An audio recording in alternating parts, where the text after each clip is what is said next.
পুরানো সেই দিনের কথা। 18 থেকে 28, টগবগে তারুণ্য, অদম্য ইচ্ছাশক্তি, বন্ধুবান্ধবের জন্য কিছু করার, তাদের সঙ্গ দেওয়া, সেই রকম একটা সময় বন্ধুবান্ধব নিয়ে ঘুরতে আসার একটা স্মৃতি। 28-এর পর কেউ চাকরি, কেউ সংসারের ভারে, আবার কেউ বাইরে চলে যায় চাকরি বা বাড়ি বদলে।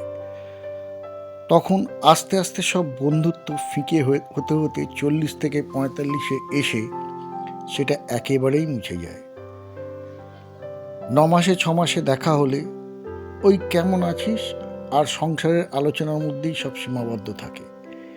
এই সময় কর্মজীবনে কিছু নতুন বন্ধু জোটে। এরা কোনোদিনই ছোটবেলার বা তরুণের বন্ধুত্বর মতন বন্ধু হয় না। কেমন যেন একটা মেকি ভাব, তার মধ্যে কিছুটা স্বার্থপরতা, ইগো, স্ট্যাটাস মেশানো থাকে।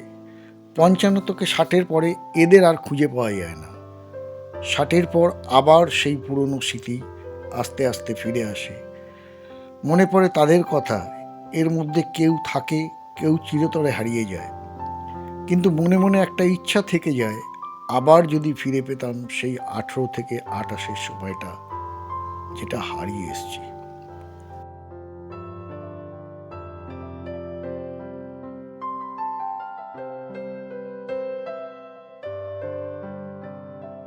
এটা আমার নিজের ফ্যামিলি নিয়ে ঘোরা পঞ্চলিঙ্গেশ্বর।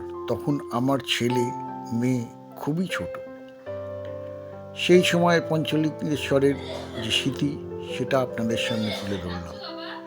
এখন যে পঞ্চলিঙ্গেশ্বর, তা অনেকটাই বদলে গেছে।